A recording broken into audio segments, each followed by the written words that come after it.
Hello friends, ભાવનાની રસોઈમાં તમારું સ્વાગત છે।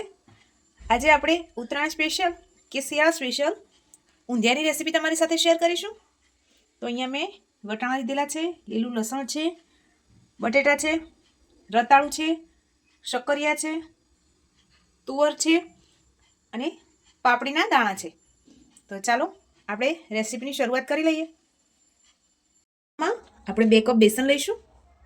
એમાં મુઠિયાને ક્રિસ્પી બનાવવા માટે 2 ચમચી જેટલી સોજી ઉમેરીશું, 2 ચમચી જેટલા તલ ઉમેરીશું, 1 નાની ચમચી જેટલી ખાંડ ઉમેરીશું, ધોઈને સમારી રાખેલી મેથી ઉમેરીશું, લીલા ધાણા ઉમેરીશું, અડધા લીંબુનો રસ ઉમેરીશું,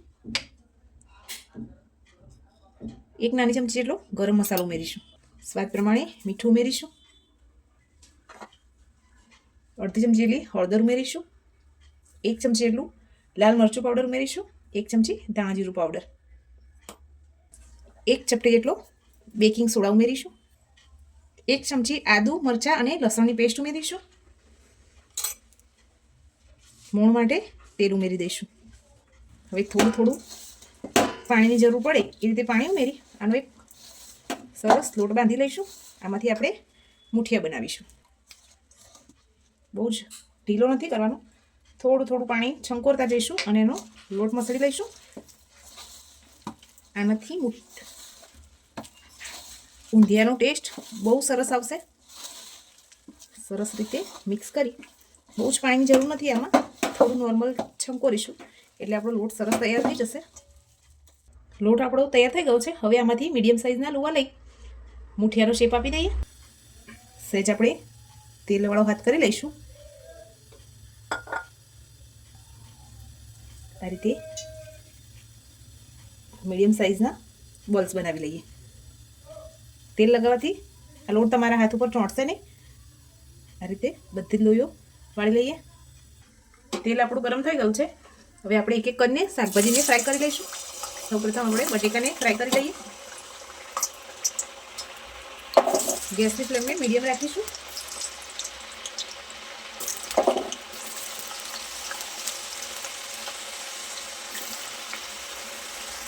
બટેટાને ફ્રાય થતાં થોડી વાર લાગશે, કમસે કમ 3 થી 4 મિનિટ સુધી એને આપણે મીડિયમ ફ્લેમ ઉપર ફ્રાય કરીશું।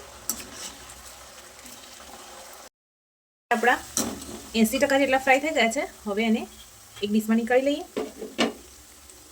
હવે આપણે એ તેલમાં રતાળું અને શક્કરિયાને પણ ફ્રાય કરી લઈશું।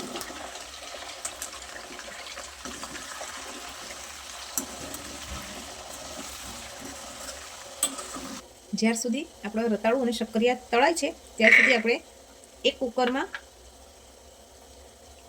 વટાણા, વાલોળ અને તુવરને એક સીટી કરી અને બાફી લઈએ।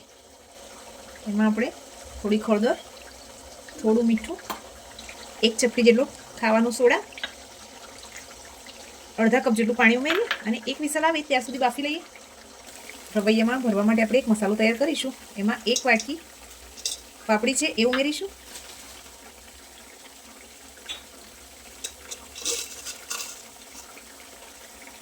અડધી વાટકી સિંગદાણા છે એ ઉમેરી, અડધી વાટકી જેટલા તલ ઉમેરી લઈશું।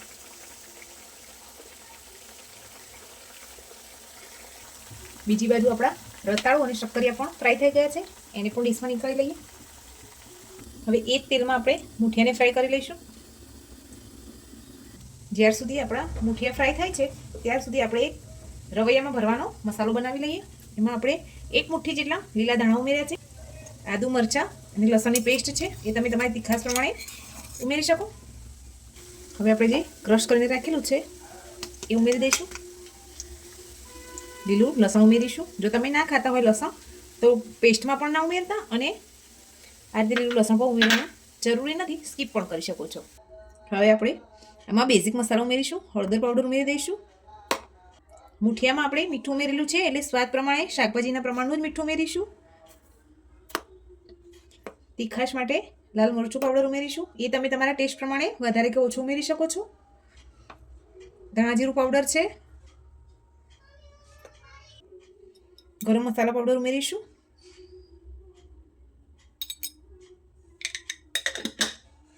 હવે આમાં તેલ ઉમેરી મસાલો સરસ મિક્સ કરી લઈશું। આપણે આ મસાલામાં અડધા લીંબુનો રસ પણ ઉમેરી દઈશું.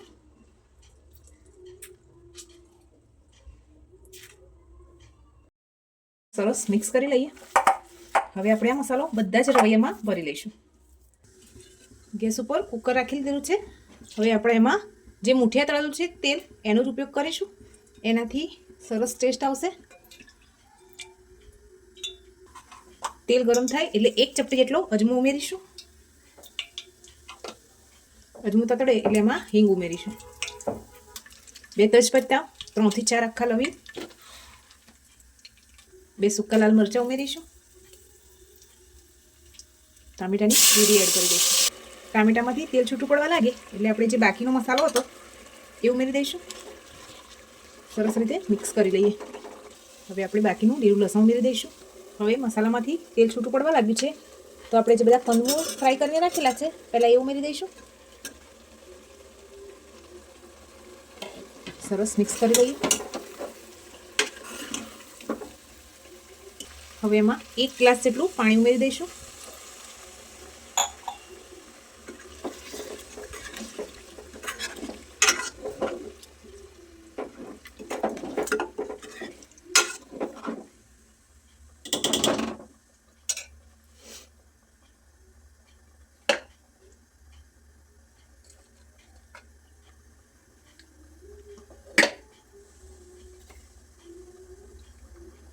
હવે એમાં રવૈયા ઉમેરી દઈશું. આમાં તમારે જેટલું ગ્રેવીવાળું કરવાનું હોય એ રીતનું પાણી ઉમેરી દેવાનું છે. હવે કુકરનું ઢાંકણ બંધ કરી 1 થી 2 વિસલ થવા દઈએ. આપણે નીકળી ગઈ છે કુકરમાંથી. હવે બાફીને રાખેલા દાણા ઉમેરી દઈશું. હવે તમારે ગ્રેવી કેટલી રાખવાની છે શાકની એ પ્રમાણે એમાં પાણી ઉમેરીશું. ગેસની ફ્લેમને લો ટુ મીડિયમ કરી દઈશું.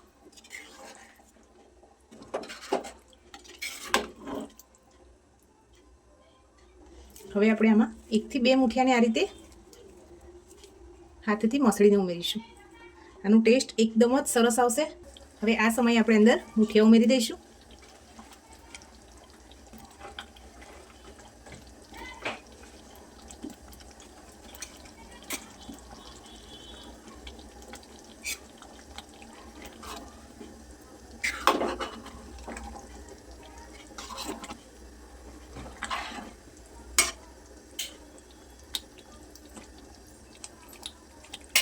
ગેસની ફ્લેમને એકદમ લો કરી દઈશું. 5 મિનિટ સુધી એને વરાળમાં થવા દઈએ. ફ્રેન્ડ્સ, જો તમે ગળ્યું ખાતા હોય તો આ સમયે ગોળ કે ખાંડ અને આંબલીનું પાણી ઉમેરી દેવું. અમે અહીંયા તીખું ખાઈએ છીએ એટલે મેં કંઈ ગળ્યું ઉમેર્યું નથી. ગેસની ફ્લેમને ઓફ કરી સર્વિંગ બાઉલમાં સર્વ કરીશું.